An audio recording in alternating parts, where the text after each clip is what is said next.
Hello friends, Vasudev academy के YouTube channel पर आपका हार्दिक अभिनंदन है। आज की क्लास में हम भारतीय राज्य व्यवस्था से जुड़े पाठ्यक्रम के बारे में डिस्कस करेंगे, ताकि आपको ये क्लियर हो जाएगा कि आपको क्या क्या चीज़ें पढ़नी है। तो आइए शुरू करते हैं।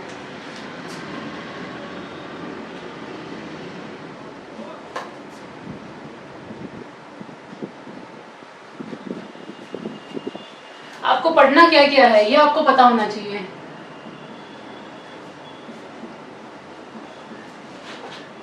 तो सबसे पहला टॉपिक जो हम शुरू करेंगे वो पढ़ेंगे संवैधानिक विकास क्रम,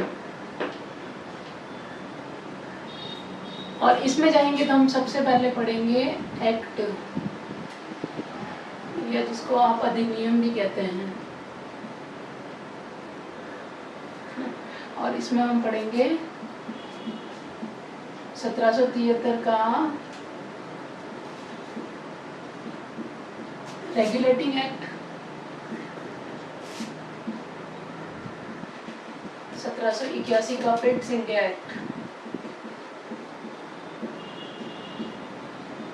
रजिस्टर पेन साथ लेके बैठे हैं, अच्छे से सिलेबस लिखे हैं।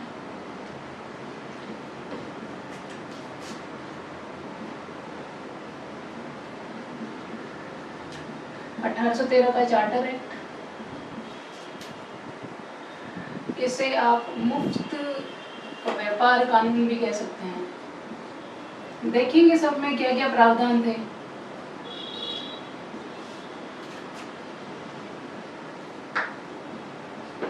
अठारह सौ 33 का भारत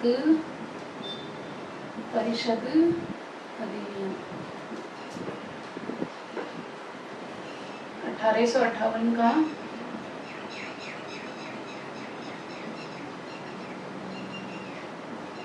भारत शासन अधिनियम,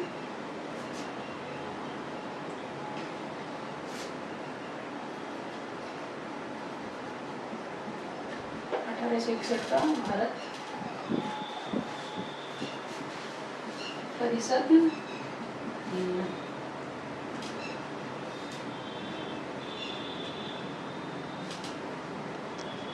1909 का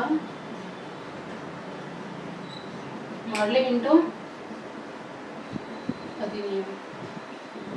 ठीक है, तो लिखा आपने अच्छे से, सिलेबस लिखो, देखते हैं फिर आगे।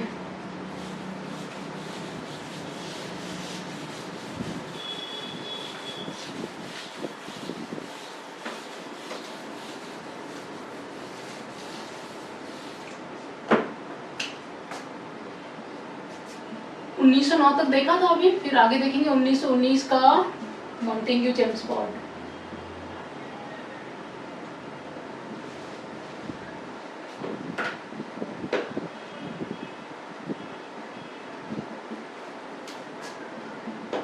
उन्नीस सौ 35 का भारत शासन अधिनियम। फिर देख लेंगे 1947 का भारत स्वतंत्रता अधिनियम।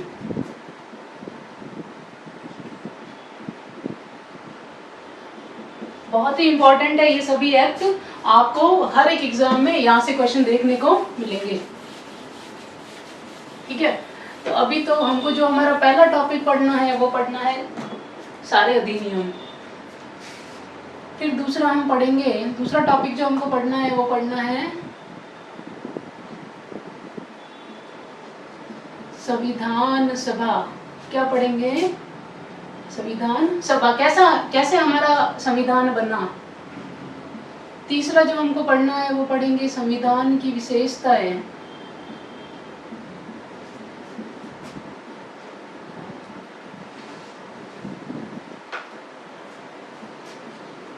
फिर हमको पढ़ना है संविधान के स्रोत।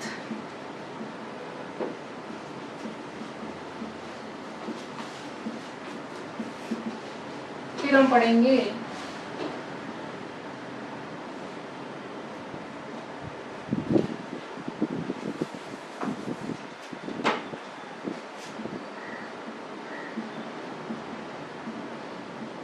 अनुसूचियां पढ़ लेंगे, और इसके साथ साथ हम पढ़ लेंगे संविधान के भाग।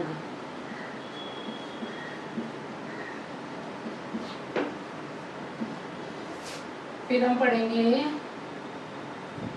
जैसे अब भाग में जाए तो पहले भाग को जब हम शुरू करेंगे तो हम देखेंगे भारत, और इससे पहले प्रस्तावना को देख लेंगे जो मैंने आपको अच्छे से बता दिया है।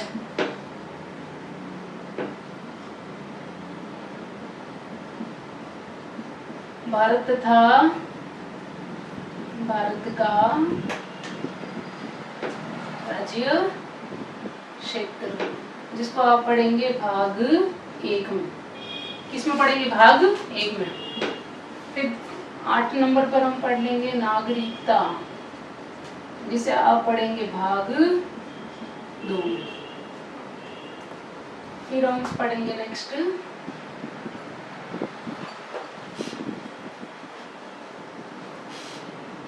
मौलिक अधिकार, जिसे आप पढ़ेंगे भाग 3। ठीक है, ये देख लो आप अच्छे से पढ़ना क्या क्या है आपको।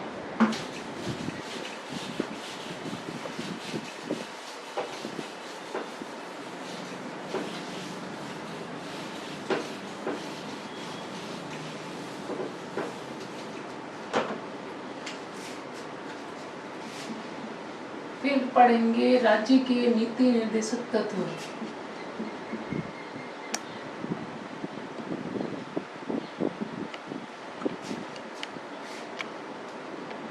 जिसे आप पढ़ेंगे भाग 4 में।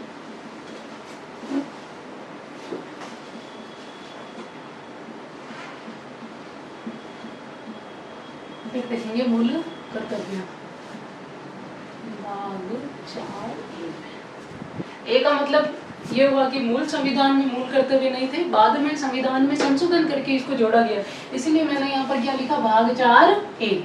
देखेंगे आगे जब हम पढ़ेंगे तो 12 में हम देख लेंगे संसद, सॉरी संघ देख लेंगे पहले, और संघ को आप पढ़ेंगे भाग 5 में। ठीक है, और जो आपका भाग 5 है वो है अनुच्छेद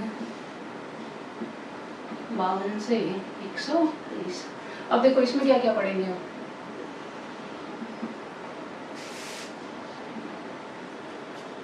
इसमें पढ़ेंगे एक हम राष्ट्रपति, जब राष्ट्रपति पढ़ेंगे तो यहाँ पढ़ लेंगे राष्ट्रपति की शक्तियाँ,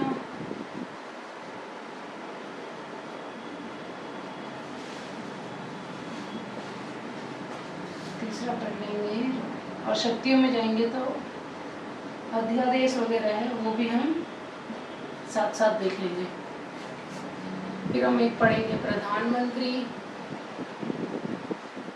और जब प्रधानमंत्री पढ़ेंगे तो साथ साथ पढ़ लेंगे मंत्री परिषद। ठीक है, फिर हम नेक्स्ट देखेंगे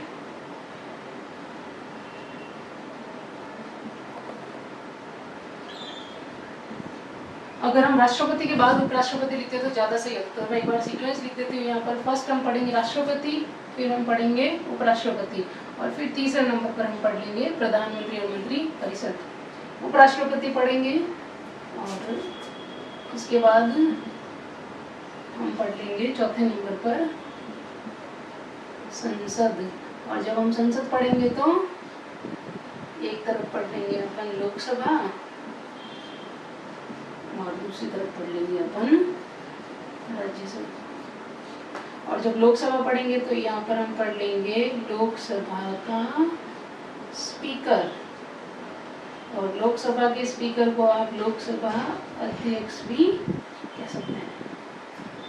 क्या स्पीकर में भी हम देख लेंगे लोकसभा स्पीकर की क्या दायित्व है, क्या कर्तव्य है। ठीक है, तो ये आपको बहुत अच्छे से याद रखने की जरूरत है। फिर हम देखो इसी में देखो मैं यहाँ नीचे लिखती हूँ, 5वें नंबर पर हम पढ़ लेंगे महान्यायवादी। जब आप पढ़ेंगे तो अनुच्छेद 76 में इसका उल्लेख मिलता है, देखेंगे हम ये भी क्या होता है। ठीक है, तो जो 12 नंबर वाला टॉपिक है जिसमें हम संघ पढ़ेंगे वो बहुत ही एग्जाम की दृष्टि से बहुत ही इम्पोर्टेंट टॉपिक है। अच्छे से देख लो, आप नोट कर लो। चलो आगे चलो।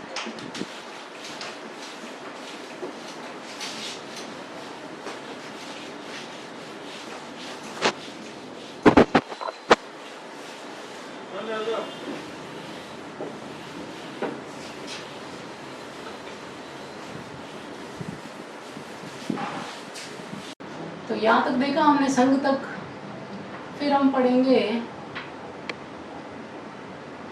न्यायपालिका। देखो आपको एक और छोटी सी चीज बताती हूँ मैं। जैसे अपन सरकार को जब देखते हैं ना, तो सरकार के 3 अंग होते हैं, ठीक है। पहला होता है विधायिका, दूसरा होता है कार्यपालिका, और तीसरा होता है न्यायपालिका। आजकल अपन चौथा स्तंभ भी बोलते हैं, जो मीडिया है आपका। तो विधायिका का जो बेसिकली काम होता है वो होता है विधि बनाना। विधि बनाना, विधि यानी कानून बनाना। और महज कानून बनाने से ही विधायिका का काम खत्म नहीं हो जाता।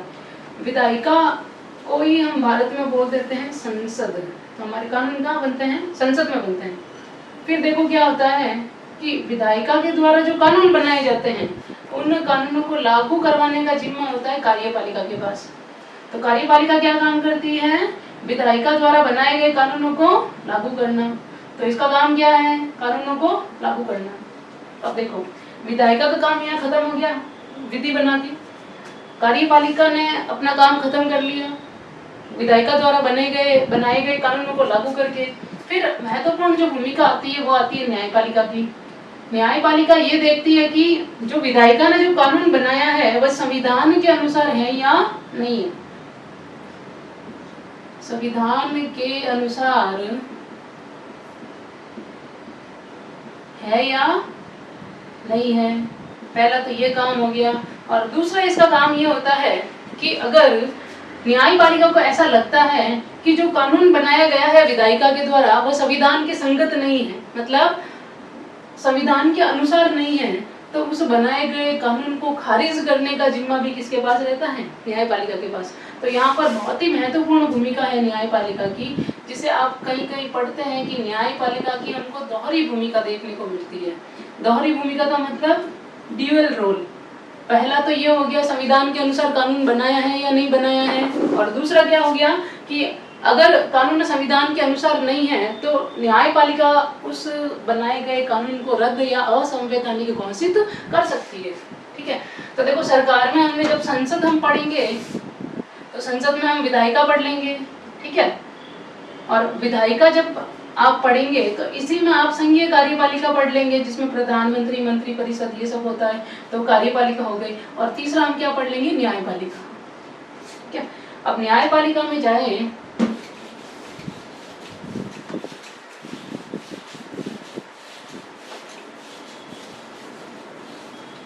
देखो आज की क्लास में हम पढ़ नहीं रहे हैं, अभी हम सिलेबस को समझ रहे हैं कि हमको पढ़ना क्या क्या है। किसी भी एग्जाम को क्लियर करने से पहले आपको उसका सिलेबस पता होना चाहिए, उसका सिलेबस आपको कंठस्थ होना चाहिए कि मुझे पढ़ना क्या क्या है। ठीक है। अगर आपको ये पता चल जाएगा कि आपको पढ़ना क्या है तो मान लो आप मान के चलो आपका 30% काम हो गया, ठीक है। फिर आपको बाद में 70% ही काम करना रहेगा। तो सिलेबस याद होना आपको बहुत जरूरी है। न्यायपालिका में जब हम जाएंगे तो हम पढ़ेंगे सर्वोच्च न्यायालय, और सर्वोच्च न्यायालय में हम पढ़ेंगे सबकी नियुक्ति कैसे होती है उनकी, है ना, योग्यता कैसे। जो भी न्यायाधीश है आपके सुप्रीम कोर्ट में कितने हैं अभी? 1+33। और मूल संविधान जब आपका बना था तब इसमें थे 1+7 न्यायाधीश। योग्यता क्या है? हटाना कैसे है इनको, शपथ कैसे लेते हैं ये, कार्य क्या है इनका। और ये सब देखने के बाद हम दूसरा जो इसमें जो सब टॉपिक पढ़ेंगे वो पढ़ लेंगे सुप्रीम कोर्ट की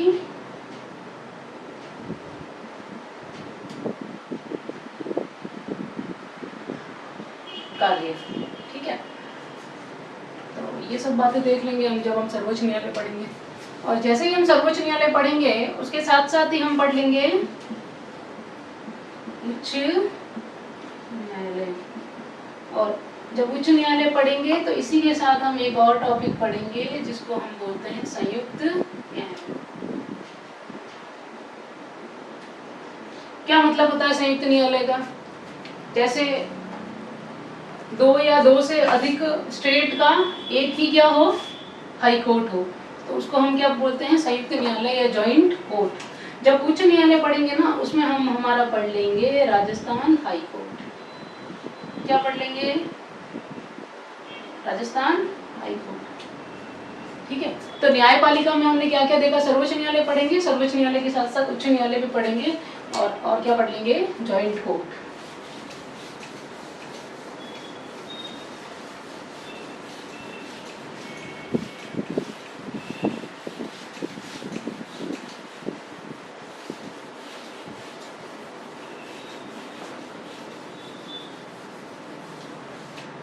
अब देखो, फिर हम पढ़ेंगे राज्य, स्टेट, जिसे हम पढ़ लेंगे भाग 6 में। ठीक है, और इसमें हम जाएंगे तो क्या क्या पढ़ेंगे? देखो ऐसे ही कर देती हूँ मैं। एक हम पढ़ेंगे विधान मंडल, और जब आप विधान मंडल पढ़ेंगे तो इसमें पढ़ लेंगे एक राज्यपाल। ठीक है, राज्यपाल के साथ साथ हम पढ़ेंगे विधान सभा,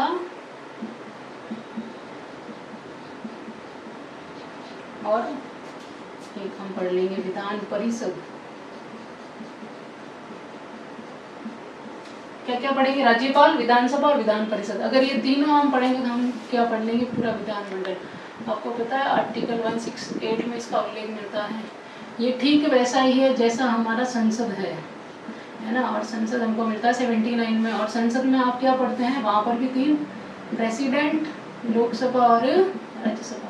तो आप इसको रिलेट कर सकते हैं। प्रेसिडेंट, ठीक प्रेसिडेंट की वैसी ही भूमिका केंद्र में होती है जैसी राज्यों के स्तर पर राज्यपाल की होती है। विधानसभा को आप लोकसभा से थोड़ा रिलेट कर सकते हैं, और विधान परिषद को आप राज्यसभा से थोड़ा रिलेट कर सकते हैं। देखेंगे हम इनमें क्या क्या समानताएं हैं, क्या क्या असमानताएं हैं, जब हम पढ़ेंगे आगे की क्लासेस में। और यहाँ जब जाओगे तो यहाँ पर पढ़ लेंगे हम राज्य की कार्यपालिका। और जब राज्य की कार्यपालिका पढ़ेंगे तो क्या क्या देख लेंगे? हम देख लेंगे मुख्यमंत्री, और एक हम देख लेंगे राज्य मंत्री परिषद। ठीक है, ये क्या हो गया हमारा? राज्य। एक और चीज, जब हम विधानसभा पढ़ेंगे ना तब राजस्थान के रेफरेंस वाली भी सारी चीजें देख लेंगे। ठीक है, ध्यान रखें आप इस बात को भी। मुख्यमंत्री पढ़ेंगे, जैसे पहले तो कॉमन पढ़ लेंगे मुख्यमंत्री। ठीक है, इसके बाद क्या पढ़ लेंगे? राजस्थान के मुख्यमंत्री।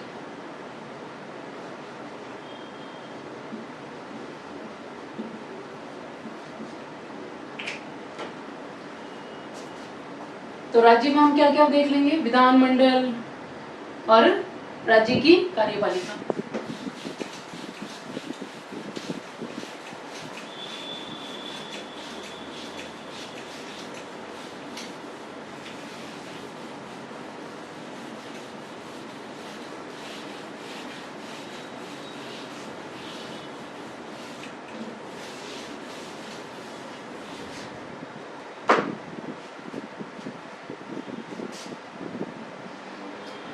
फिर हम पढ़ेंगे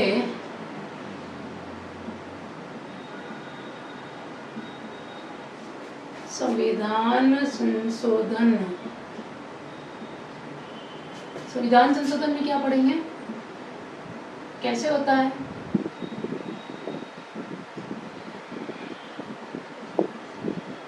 अब तक कितनी बार हुआ? कैसे होता है, हम पढ़ लेंगे इसकी प्रक्रिया, संविधान संशोधन की प्रक्रिया। और अब तक कितनी बार हुआ है ये हम कहाँ पढ़ लेंगे, संविधान संशोधन में पढ़ लेंगे। फिर देखो एक और टॉपिक पढ़ेंगे। चलो मुझे स्पेस चाहिए होगा तो मैं इसको रफ कर लेती हूँ पहले।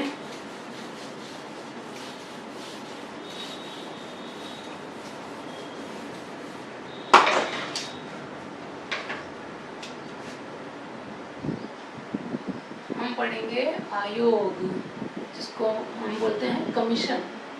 और फिर जब हम आयोग में जाएंगे तो एक तरफ पढ़ेंगे हम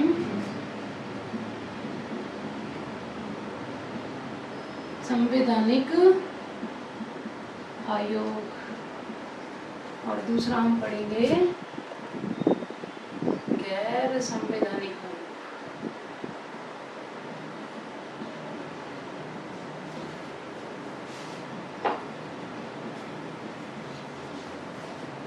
संवैधानिक आयोग का मतलब होता है कि संविधान के किसी न किसी अनुच्छेद में उसका उल्लेख मिलता है, उनको हम बोलते हैं संवैधानिक आयोग।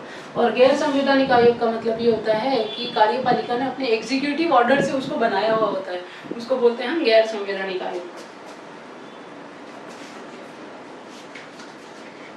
ठीक है, तो संवैधानिक आयोग में हम देखते हैं, पहला हम पढ़ेंगे वित्त आयोग।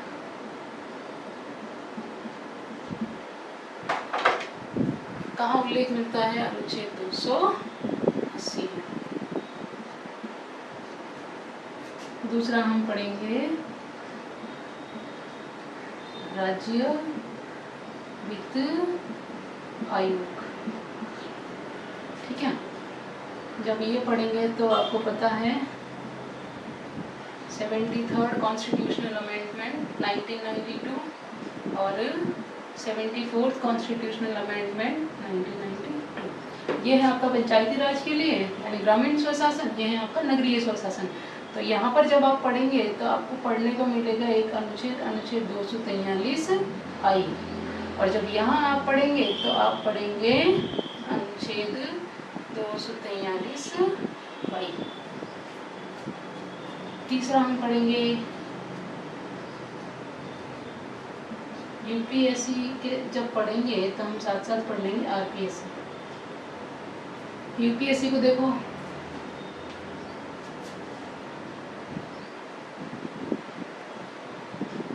यूनियन पब्लिक सर्विस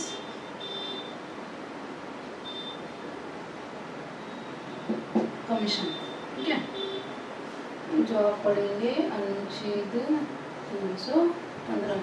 देखो एक बार लिख लो, मुझे रफ करना पड़ेगा। ये यूनियन पब्लिक सर्विस कमीशन, जिसको आप संघ लोक सेवा आयोग भी कह सकते हैं। क्या कह सकते हैं आप इसको, संघ लोक सेवा आयोग। और जब आरपीएससी के बारे में पढ़ेंगे, बहुत जानकारी है आपको वैसे ही इसके बारे में, तो पढ़ लेंगे राजस्थान पब्लिक सर्विस, जिसको हम बोलते हैं राजस्थान लोक सेवा आयोग, जिसका मुख्यालय कहाँ पर है, अजमेर में। तो जब हम ये पढ़ेंगे तो ये दोनों चीजें हम कहाँ पढ़ लेंगे, अनुच्छेद 315 में। ठीक है, और एक और चीज पढ़ लेंगे इसके साथ साथ, जेपीएससी, जिसको हम बोलते हैं जॉइंट पब्लिक सर्विस कमीशन, है ना, संयुक्त लोक सेवा आयोग। तो जब हम यूपीएससी पढ़ेंगे तो साथ में दो चीजें और क्या पढ़ेंगे, आरपीएससी, और आरपीएससी के साथ साथ और क्या पढ़ लेंगे, JPSC, joint public service commission. देखो मुझे रफ करना पड़ेगा। आप देखो एक बार, कई बार एग्जाम में ऐसे क्वेश्चन भी पूछे जाते हैं कि निम्न में से कौन सा आयोग संवैधानिक आयोग है, तो आपको पता होना चाहिए कौन सा है।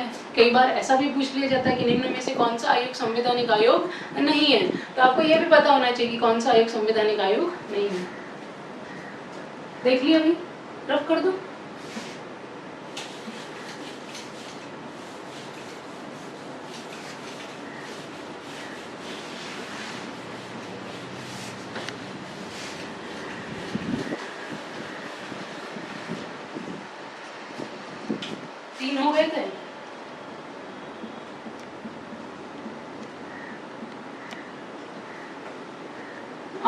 यूपीएससी, आरपीएससी और जेपीएससी। और क्या देखना है हमको? चौथे में हम देखेंगे भारत का निर्वाचन आयोग, ठीक है। और ये हम कौन से आर्टिकल में पढ़ेंगे? आर्टिकल 324 में। फिर हम पढ़ेंगे राज्य निर्वाचन आयोग,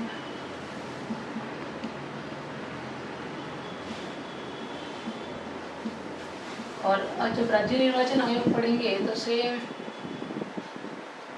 73rd constitutional amendment 1992, 74th constitutional amendment 1992, इसमें जाएंगे तो आप पढ़ेंगे आर्टिकल 243 के, और इसके लिए पढ़ेंगे आर्टिकल 243 जेड के, ठीक है। भारत का निर्वाचन आयोग का उल्लेख कहाँ मिलता है? अनुच्छेद 324 में। और राज्य के स्तर की बात करें तो ये आपकी व्यवस्था करी गई है ग्रामीण स्वशासन के लिए,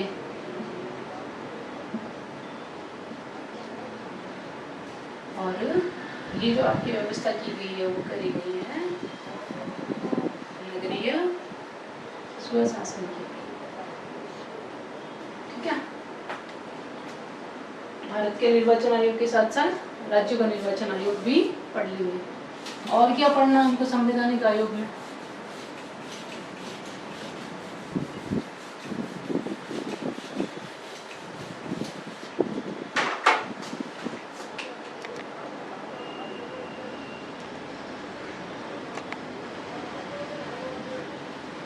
सात नंबर पर हम पढ़ लेंगे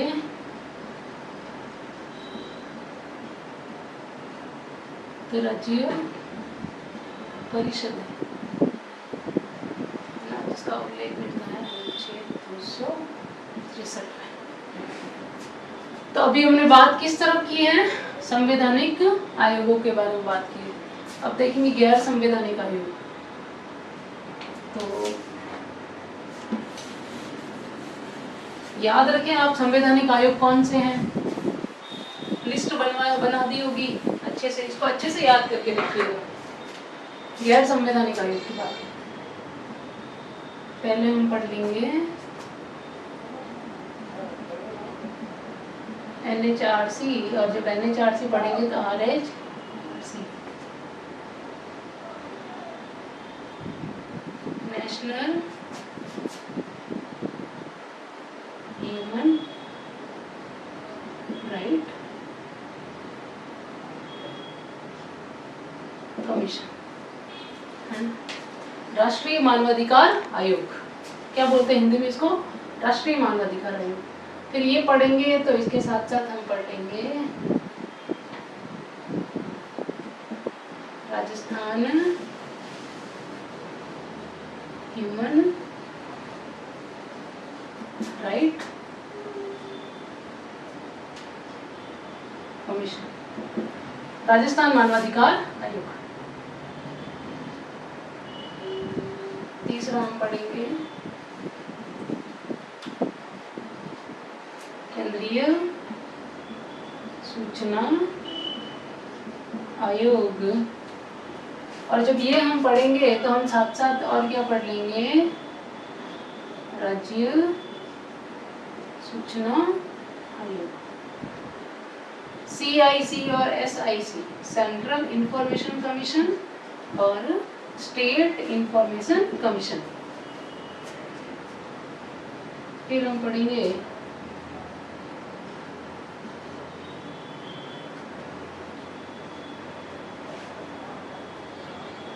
राष्ट्रीय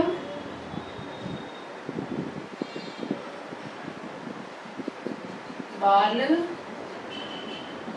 संरक्षण आयोग। और ये पढ़ेंगे तब हम साथ साथ हम बात इसकी कर लेंगे राज्य बाल संरक्षण आयोग, ठीक है। एक और चीज, राष्ट्रीय महिला आयोग और और जब ये पढ़ेंगे तो इसके साथ और क्या पढ़ लेंगे, राज्य महिला आयोग।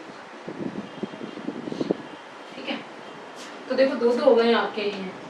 जब राष्ट्रीय बाल संरक्षण आयोग पढ़ेंगे तो साथ साथ राज्यों का भी बाल संरक्षण आयोग पढ़ लेंगे, और जब राष्ट्रीय महिला आयोग पढ़ेंगे तो राज्य महिला आयोग भी पढ़ लेंगे। रब कर दो इधर वाला, देख लो आप अच्छे से। पहले हमने बात करी NHRC, RHRC, CIC, SIC, बाल संरक्षण आयोग केंद्र स्तर पर, राज्य के स्तर पर भी बाल संरक्षण आयोग, केंद्र स्तर पर महिला आयोग और राज्य के स्तर पर भी महिला आयोग।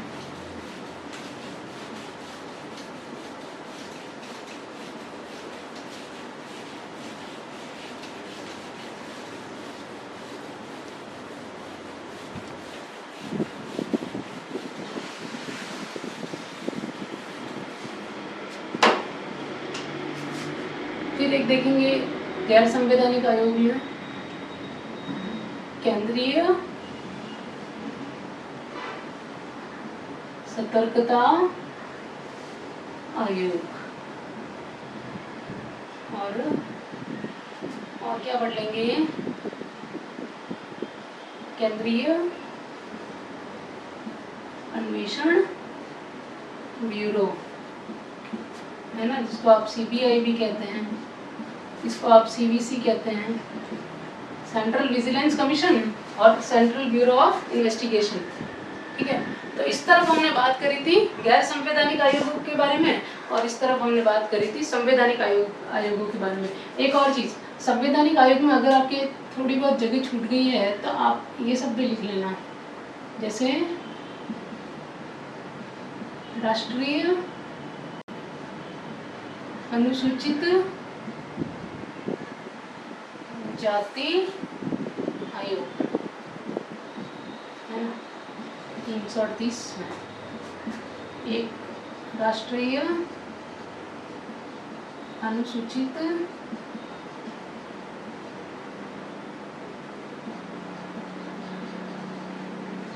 जनजाति आयोग, 338 ए।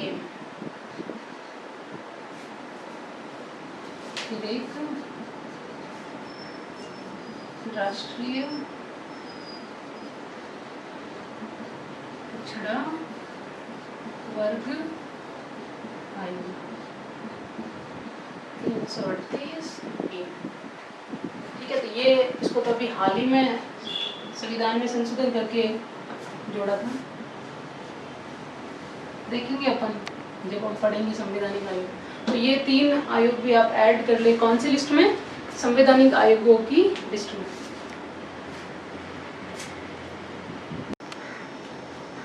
संवैधानिक आयोग की लिस्ट में आप ये 3 आयोग भी ऐड कर देना। इनको जैसे आपको ऐसा भी लिखा मिल सकता है NCSC, इसको आप NCST, इसको आप NCBC। ठीक है, national commission for backward scheduled caste, national commission for scheduled tribes, national commission for backward class. तो ये तीनों आयोग भी आप किस में ऐड कर लेंगे, संवैधानिक आयोग वाली जो लिस्ट थी उसमें आप ऐड कर लेना।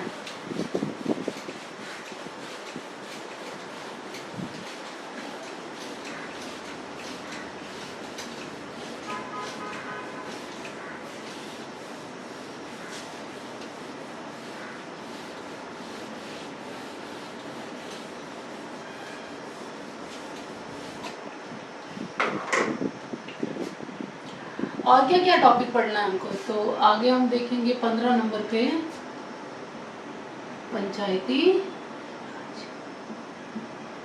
पंचायती राज, जिसे आप ऐसे बांट सकते हैं। एक हम पढ़ लेंगे ग्रामीण स्वशासन, और एक हम पढ़ लेंगे नगरीय स्वशासन।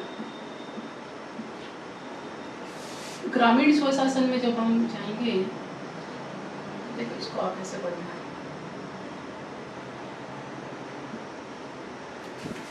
यहाँ हम पढ़ लेंगे ग्राम पंचायत,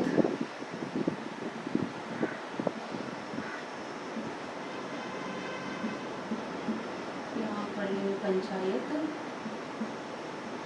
समिति, और सबसे ऊपरी स्तर पर हम पढ़ लेंगे जिला परिषद। ठीक है, ठीक इसी तरह या हम पढ़ लेंगे नगर निगम,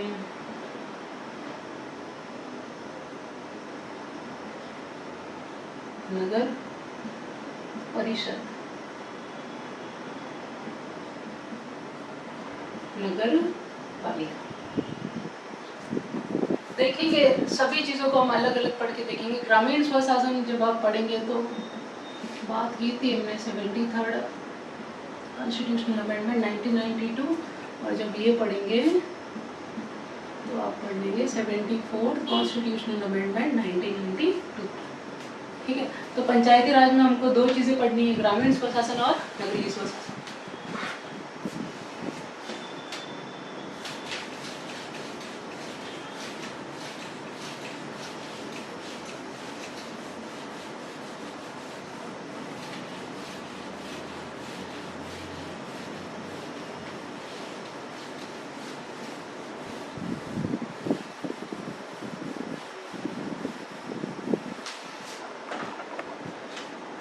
फिर हम 16 नंबर में पढ़ेंगे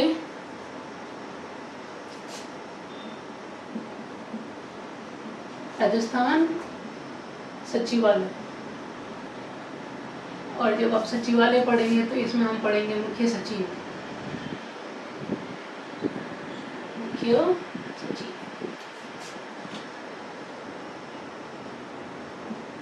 एक हम पढ़ लेंगे जिला प्रशासन, जिला प्रशासन। जब जिला प्रशासन पढ़ेंगे तो एक हम पढ़ेंगे जिलाधिकारी,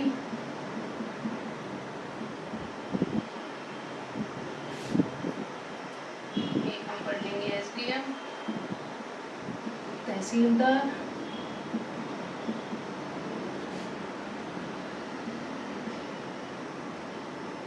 कानून गो या गिरदावर,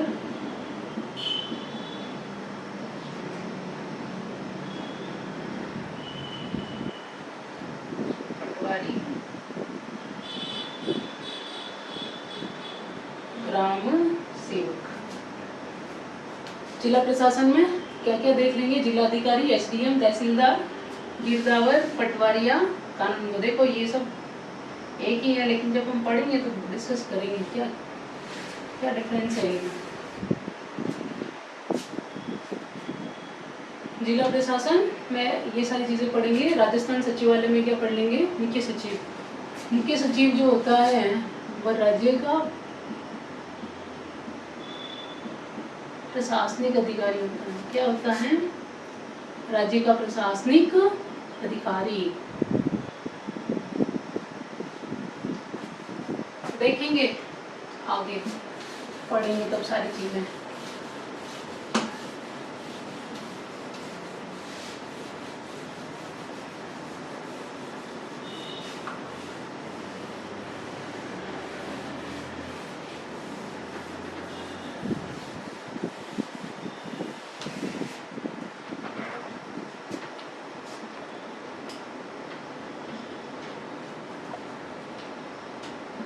एक हम पढ़ेंगे दल बदल कानून के बारे में।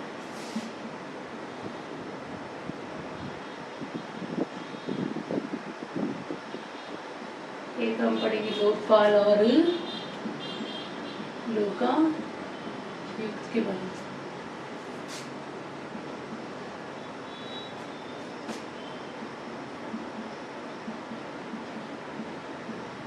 और किसके बारे में बात करेंगे, राजभाषा आयोग के बारे में।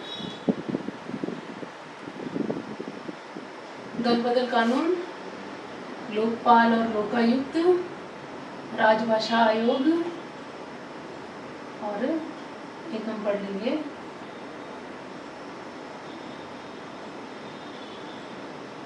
नेशनल पार्टीज, है ना, राष्ट्रीय दल। दल में हम क्या क्या पढ़ लेंगे, कि दर्जा कैसे मिलता है, किसी भी दल को राष्ट्रीय दल का दर्जा कैसे मिलता है, और वर्तमान में कितने हैं। ठीक है, जब राष्ट्रीय दल पढ़ेंगे तो इसी के साथ एक टॉपिक पढ़ लेंगे राज्य दल, जिसको आप बोलते हैं स्टेट पार्टी। स्टेट पार्टी जैसे आम आदमी पार्टी हो गई, AIADMK हो गया। ठीक है, तो राष्ट्रीय दल के साथ साथ हम एक टॉपिक क्या पढ़ेंगे, राज्य दल। दल बदल कानून के बारे में पढ़ेंगे, लोकपाल के साथ साथ लोकायुक्त पढ़ लेंगे, राजभाषा आयोग के बारे में पढ़ेंगे, और नेशनल पार्टी के बारे में पढ़ेंगे।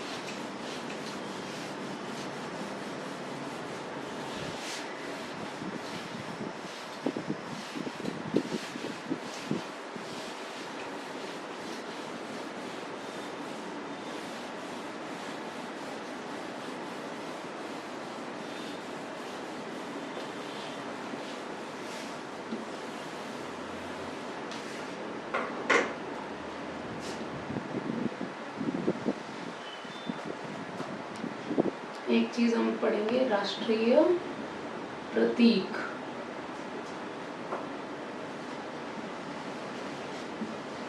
क्या पढ़ लेंगे, राष्ट्रीय प्रतीक। राष्ट्रीय प्रतीक में ऑलमोस्ट चीजें आपको पता हैं, फिर भी हम इसको पढ़ने की कोशिश करेंगे।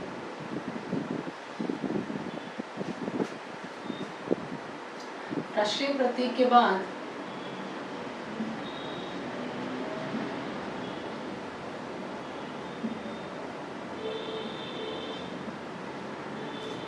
विभिन्न संविधान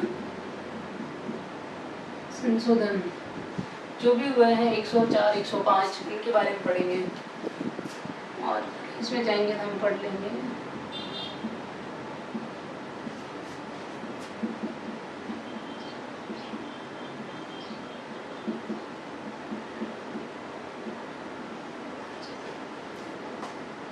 ठीक है।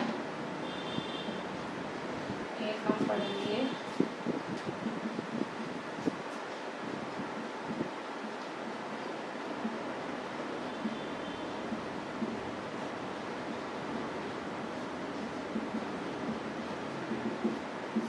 CAG,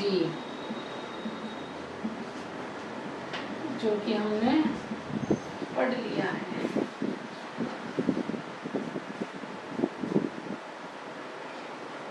एक हम देख लेंगे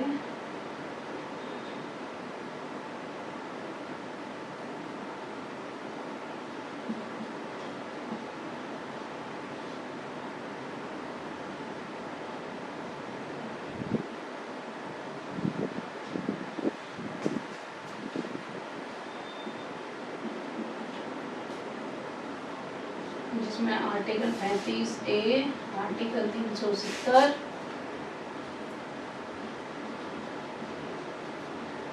सबरीमाला वाद, 3 तलाक,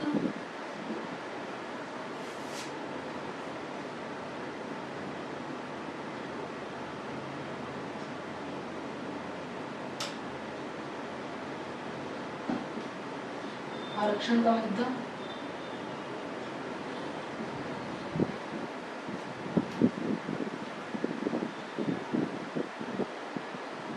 ठीक है, और भी ऐड कर लेंगे हम जब हम देखेंगे विभिन्न संवैधानिक मुद्दे किससे रिलेट करके, अपनी राज्य व्यवस्था से रिलेट करके।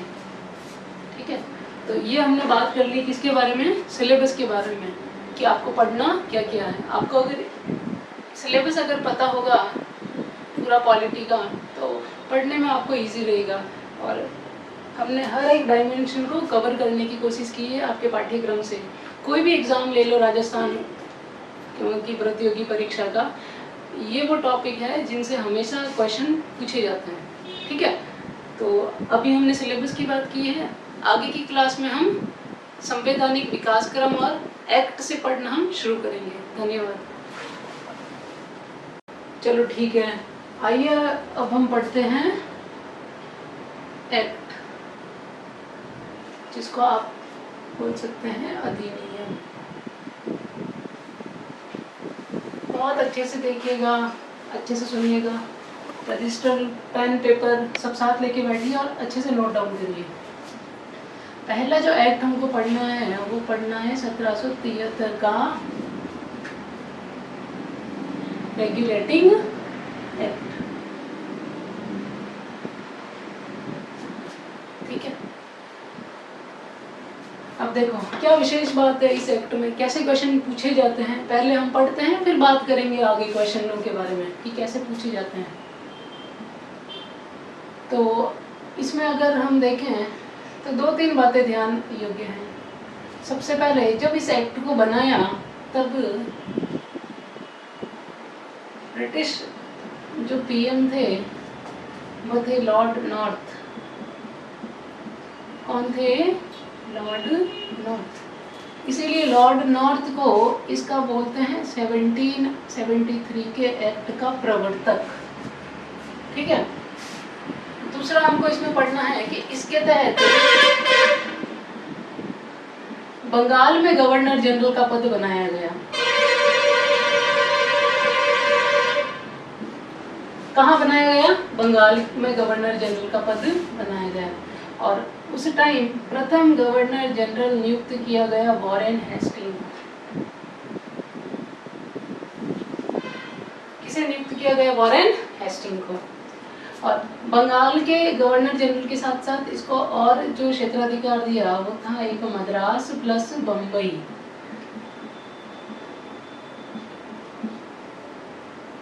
दूसरी बात। तीसरी बात, भारत में अंग्रेजों द्वारा बनाया गया पहला कानून।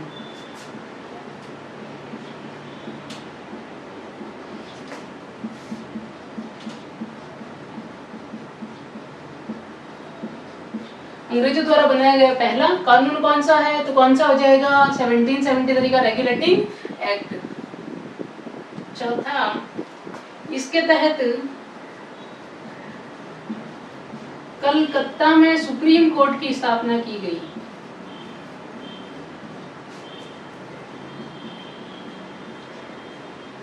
कहां पर बनाया गया सुप्रीम कोर्ट? कलकत्ता में। और वहां पर 1+3 न्यायाधीशों को नियुक्त किया गया, जिसमें जो मुख्य न्यायाधीश थे वो थे sir Elijah Impey. Sir Elijah Impey. देखो 1600 में ईस्ट इंडिया कंपनी भारत आई। भारत पर उसने शासन करना प्रारंभ करा। व्यापारिक उद्देश्य से वो भारत आई थी। ठीक है, तो उस टाइम तक कंपनी मनमाने ढंग से अपना शासन कर रही थी। लेकिन 1773 के एक्ट के बाद कंपनी पर ब्रिटिश सरकार के द्वारा एक तरह से अंकुश लगाया गया, रेगुलेट किया गया। इसीलिए इसको क्या बोलते हैं? Regulating act.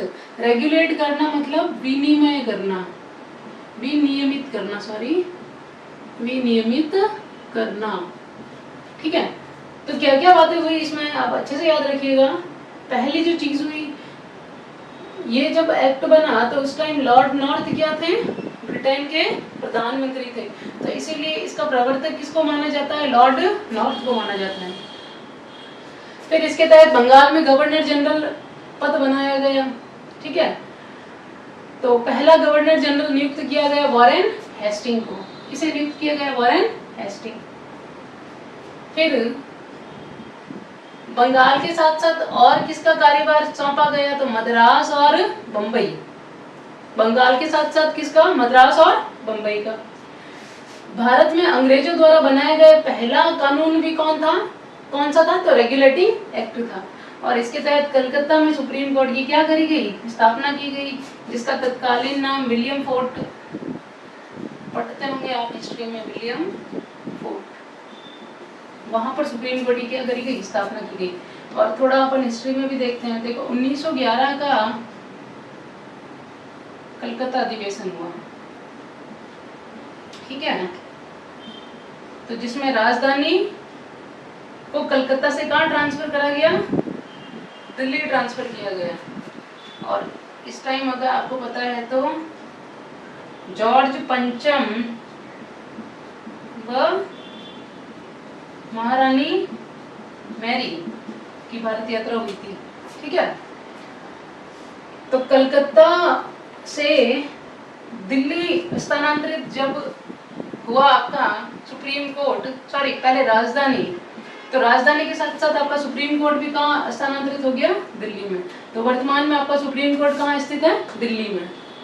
ठीक है, तो रेगुलेटिंग एक्ट के बारे में एक बार देखते हैं। अंग्रेजों द्वारा बनाया गया भारत में पहला कानून। और एक और चीज बोला जाता है इसके लिए कि संविधान बनाने की दिशा में पहला कदम माना जाता है इसको।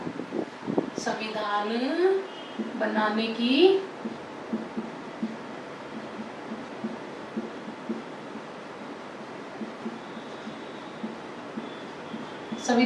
की दिशा में पहला कदम किस एक्ट को माना जाता है? तो 1773 का रेगुलेटिंग एक्ट।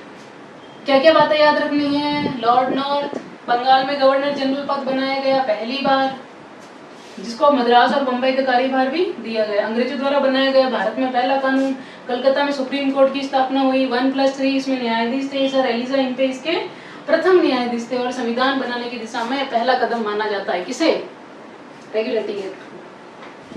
ठीक है, देख लो आप इसको, फिर मैं रफ करती हूँ।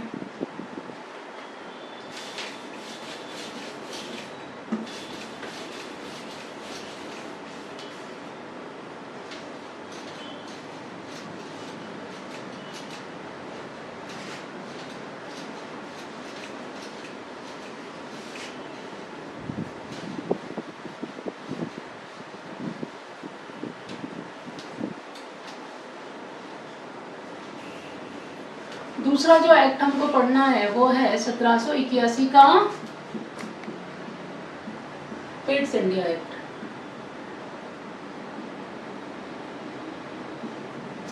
ठीक है, इसमें क्या था? तो इसमें देखेंगे इसके प्रवर्तक या बनाने वाला है ना, वो माना जाता है लॉर्ड पिट्स को। लॉर्ड पिट्स को। दूसरा, इसके द्वारा क्या करा गया कि कंपनी के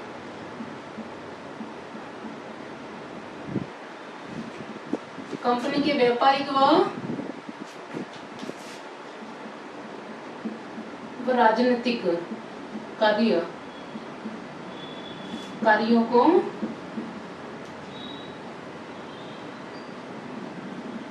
कंपनी के व्यापारिक और राजनीतिक कार्यों को क्या करा? अलग अलग करा।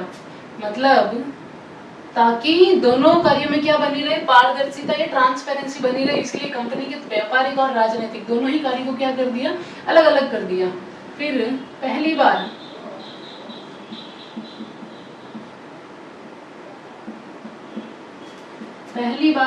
कौन सा शासन? द्वैत शासन, ड्यूअल डायरकी, द्वैत शासन की स्थापना हुई।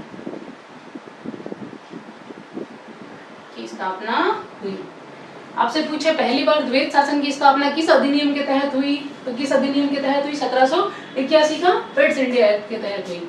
और देखो द्वैत शासन से 5 प्रकार के क्वेश्चन बन सकते हैं। ठीक है, देखो कैसे कि पहली बार द्वैत शासन की शुरुआत कब हुई? तो 1781 के एक्ट के तहत हुई। द्वैत शासन को समाप्त किस अधिनियम के तहत करा? तो 1858 के एक्ट के तहत करा। तीसरा क्वेश्चन जो बनता है, द्वैत शासन की शुरुआत प्रांतों के स्तर पर कब हुई? तो 1919 के अधिनियम के तहत हुई। चौथा जो क्वेश्चन बनता है कि प्रांतों के स्तर पर द्वैत शासन को समाप्त कब किया गया? तो 1935 के अधिनियम के तहत किया गया।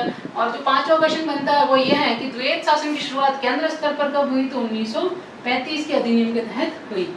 तो पहली बार द्वैत शासन की शुरुआत कौन से अधिनियम के तहत हुई? 1781 का पिट्स इंडिया एक्ट के तहत हुई।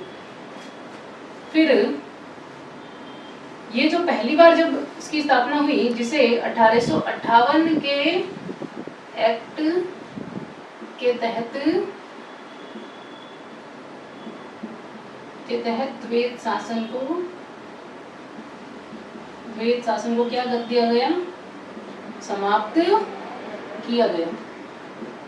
अब देखो द्वैत शासन का मतलब होता है दोहरा शासन। दोहरा शासन का मतलब देखो यहाँ देखते हैं,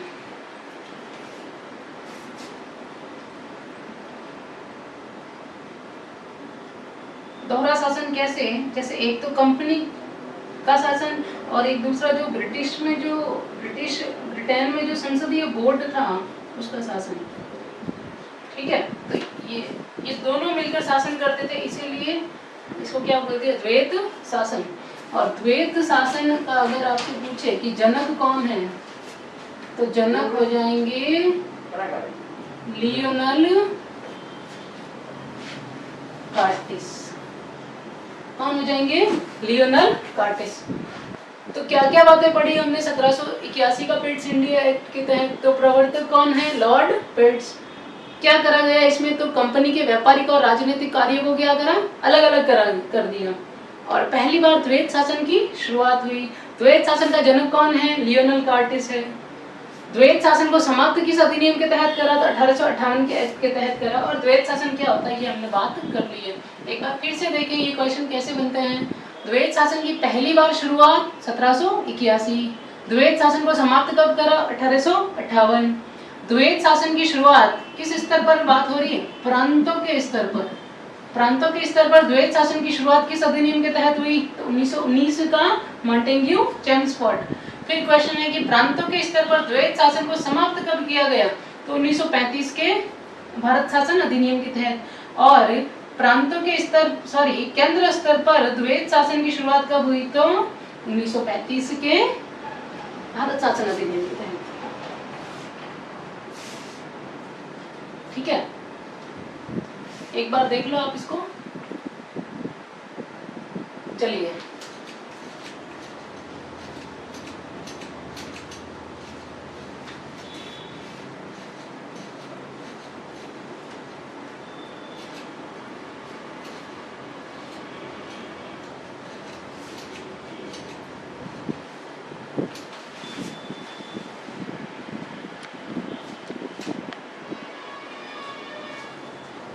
तीसरा 1813 का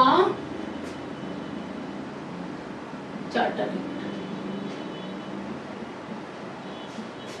जिसे आप क्या बोलते हैं, मुफ्त व्यापार कानून। देखो क्या करा। पहली बात, कंपनी के व्यापारिक एकाधिकार समाप्त कर दिए। किसे छोड़कर, कंपनी के सभी व्यापारिक एकाधिकार क्या कर दिए, समाप्त कर दिए। किसको छोड़कर, चाहे वह चीन के साथ व्यापारिक अधिकार को छोड़कर।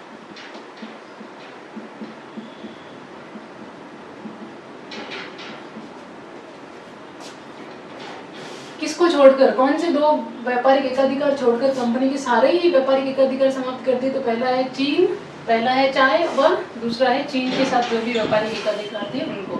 दूसरा इसमें जो इम्पोर्टेंट जो बात निकल कर आती है वो है कि पहली बार ईसाई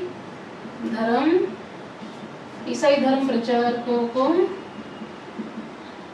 भारत में धर्म प्रचार की